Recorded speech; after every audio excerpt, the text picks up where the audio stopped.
Hello friend, Radhe Radhe. तो हम लोगों ने महाकुंभ मेले में श्री अनिरुद्धाचार्य जी महाराज से कथा और प्रवचन सुने। तो हम समझते हैं कि आप लोग को भी यह प्रवचन जरूर सुनना चाहिए। महाकुंभ मेले में श्री अनिरुद्धाचार्य जी महाराज गए हुए हैं, तो आइए सुनते हैं उनका प्रवचन।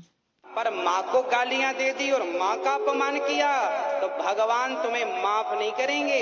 भगवान पर कोई गलती करो तो भगवान तुम्हें क्षमा कर देंगे, पर माँ के साथ तुमने कोई अपराध किया है, भगवान उसे कभी क्षमा नहीं करते। करोड़ों जन्म तक तुम्हें घोर नरक रहना पड़ेगा यह तुमने किसी माँ का दिल दुखाया। किसी भी माँ, मेरी माँ हो, आपकी माँ हो, माँ की ना कोई जात होती है ना कोई धर्म होता है। माँ सिर्फ माँ होती है, ना तेरी होती है ना मेरी होती है, माँ सिर्फ माँ होती है। इसलिए माँ की सेवा बच्चे का परम कर्तव्य है। पहला कर्तव्य माँ की सेवा है। राम प्रातः काल उठ के रघुनाथा, मात पहले नाम लिखा गोस्वामी जी, मात पिता पहले माँ को प्रणाम करते हैं। और राम जी कोई भी काम करते हैं पहले माँ की आज्ञा, पिता की आज्ञा लेकर काम करते हैं। यही है आपके संस्कार और यही है आपकी शिक्षा। यूं तो बहुत सारा पढ़ लिख जाओ, पर पढ़ने के बाद यदि संस्कार ना हुए आपके तो वो पढ़ाई का क्या अर्थ है। हाँ, हमारे भारत में पढ़ाई के साथ संस्कार होना आवश्यक है, शिक्षा के साथ संस्कारों का होना आवश्यक है। और संस्कार यही है कि आप अपने माँ से जुड़े रहें, अपने मिट्टी से जुड़े रहें, अपने बुजुर्गों से जुड़े रहें, उनका आदर करते रहें, उनका सम्मान करते रहें। एक बेटा अपनी सारी कमाई लाकर अपनी पत्नी को देता था। एक दिन उसकी माँ का फोन आ गया, बेटा बीमार हो गई हूँ, थोड़ा दवाई के पैसे चाहिए। और आज ही सैलरी आई थी, 25,000 रुपए आए। 25,000 पति ने पत्नी को दे दिया। तभी अचानक फोन माँ का आया, बेटा दवाई के लिए पैसे कम है, जरा 6,000 रुपए दे दो। पत्नी ने कहा 6,000? अच्छा, पत्नी ने प्लान बनाया था शॉपिंग करने का, उसको लगा 6,000 बुढ़िया अभी ले लेगी, तो पति से कहा कह दो कि अभी सैलरी नहीं आई। बेटे ने कहा माँ सैलरी नहीं आई, आएगी तो दूंगा। अच्छा बेटा जल्दी देना, तबीयत बिगड़ रही है, दवाई खत्म हो गई है, नहीं खाऊंगी तो कुछ भी हो सकता है।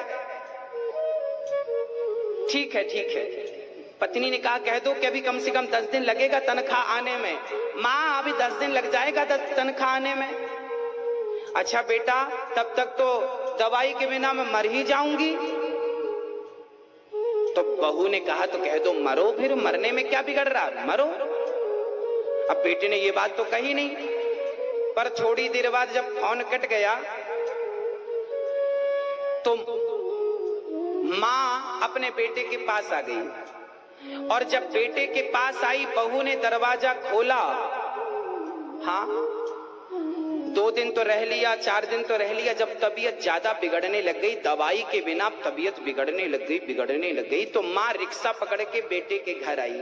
और जब बेटे के घर आई, दरवाजा खोला तो बहू ने दरवाजा खोला। और बहू जब दरवाजा खोली तो उस जगह कौन था जानते हैं? उस लड़की की अपनी ही माँ थी। माँ की ये हालत, माँ आपकी ये हालत कैसे हो गई? तब माँ ने कहा बेटा मैंने दामाद को फोन लगाया था, कहा था कि दवाई खत्म होगी। माँ वो आपका फोन था? हाँ हाँ बेटा मेरा ही फोन था। इन्होंने तो कहा माँ का फोन। पति से कहा क्यों जी आपने ये क्यों नहीं बताया कि ये हमारी माँ है? तब उसने कहा देख मैं तो माँ को माँ मानता हूँ, माँ तो तेरी हो या मेरी, माँ तो माँ होती है। अब वो लड़की बड़ी गिलानी में डूब गई कि राम राम, मैं अपनी माँ के लिए तो इतना रो रही हूँ, पर इनकी माँ की मुझे कोई चिंता नहीं थी। आज रिश्ते इसलिए टूट रहे हैं कि लड़की अपनी माँ की तो फिक्र करती है पर अपनी सासू माँ की फिक्र नहीं करती। सासू माँ की फिक्र करने लग जाए ना तो वो घर घर नहीं रहेगा भक्तों, स्वर्ग बन जाएगा। आपके अच्छे संस्कार, आपके अच्छा विवेक, आपकी अच्छी बुद्धि से आप चाहें तो घर को स्वर्ग ना, तो वो घर घर नहीं रहेगा भक्तों, स्वर्ग बन जाएगा। आपके अच्छे संस्कार, आपके अच्छा विवेक, आपकी अच्छी बुद्धि से आप चाहें तो घर को स्वर्ग अच्छा विवेक, आपकी अच्छी बुद्धि से आप चाहें तो घर को स्वर्ग बना लें, और आप चाहें तो फिर नरक तो है ही।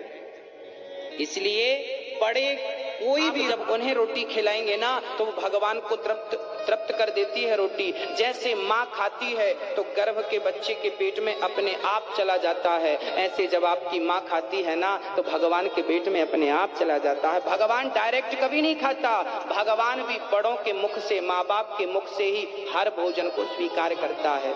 इसलिए घर में भगवान बिठा रखे होंगे आपने, हाँ उनको तो भोग लगाते हो, पर खुद की माँ भूखी है कभी उसकी चिंता नहीं करते। इसलिए ये दास अनिरुद्ध ने ये वृद्ध माओं के लिए वृद्धाश्रम बनवाना शुरू किया, ताकि आप अपने माँ बाप की सेवा नहीं करते, आपको बोझ लगती है आपकी माँ, कोई बात नहीं, आपको बोझ लगती है तो आप हमें दे देना, हम अपनी माँ की सेवा कर लेंगे। हम तो आप सभी माँओं की सेवा करने के लिए ही हैं। और आप, मुझे लगता है कि आपकी एक ही माँ होगी, पर मैं गर्व से कहता हूँ कि मेरी हजारों माएँ हैं और हजारों माँ अपने, हाँ उनको तो भोग लगाते हो, पर खुद की माँ भूखी है कभी उसकी चिंता नहीं करते। इसलिए ये दास अनिरुद्ध ने ये वृद्ध माओं के लिए वृद्धाश्रम बनवाना शुरू किया, ताकि आप अपने माँ बाप की सेवा नहीं करते, आपको बोझ लगती है आपकी माँ, कोई बात नहीं, आपको बोझ लगती है तो आप हमें दे देना, हम अपनी माँ की सेवा कर लेंगे। हम तो आप सभी माँओं की सेवा करने के लिए ही हैं। और आप, मुझे लगता है कि आपकी एक ही माँ होगी, पर मैं गर्व से कहता हूँ कि मेरी हजारों माएँ हैं और हजारों माँओं का आशीर्वाद, प्यार मुझे मिलता है। और इन सभी माँओं के लिए वृद्धाश्रम बन रहा है। यदि आपको लगे तो आप भी, इस बात नहीं, आपको बोझ लगती है तो आप हमें दे देना, हम अपनी माँ की सेवा कर लेंगे। हम तो आप सभी माँओं की सेवा करने के लिए ही हैं। और आप, मुझे लगता है कि आपकी एक ही माँ होगी, पर मैं गर्व से कहता हूँ कि मेरी हजारों माएँ हैं और हजारों माँओं का आशीर्वाद, प्यार मुझे मिलता है। और इन सभी माँओं के लिए वृद्धाश्रम बन रहा है। यदि आपको लगे तो आप भी इस वृद्धाश्रम में न माँओं की सेवा के लिए अपना योगदान दे सकते हैं, किसी माँ को एक रोटी का सहयोग कर सकते हैं। और यहाँ रोज अन्न क्षेत्र का वितरण होता है, आप जुड़ सकते हैं। कुछ भक्तों ने मेरी माँओं की सेवा के लिए आश्रम निर्माण हो रहा है, 4 महीने के भीतर ही लगभग आश्रम तैयार हो जाएगा। आप देख पाएंगे अपनी आंखों से कि यहाँ ये दास अनिरुद्ध किस प्रकार माँओं की सेवा करता है। जो माएँ सताई हुई हैं, ठुकराई हुई हैं, दुत्कारी हुई हैं। एक बार मैं कथा सुनाने गया तो एक बेटे ने, तो फ्रेंड, वीडियो कैसा लगा ज़रूर बताइएगा। और इस समय अनिरुद्धाचार्य जी महाराज महाकुंभ मेले में अपना ये प्रवचन कर रहे हैं। तो आप जो ये प्रवचन देख रहे थे, ये महाकुंभ मेले का है। और आप लोग भी उनकी जाकर कथा सुने। और जब भी कुंभ मेला में जाएं तो उनके पास ज़रूर दर्शन करने के लिए जाएं, क्योंकि वे एक बहुत कम उम्र के बड़े अच्छे, महान और बहुत ही सुंदर, आज के बोलिए तो कृष्ण हैं। और इतने अच्छे महातपस्वी का जरूर दर्शन करना चाहिए। तो आप एक बार ज़रूर दर्शन करें महाकुंभ के मेले में। राधे राधे फ्रेंड, वीडियो कैसा लगा ज़रूर बताइएगा और लाइक एंड सब्सक्राइब करना नहीं भूलिएगा। राधे राधे फ्रेंड, राधे राधे।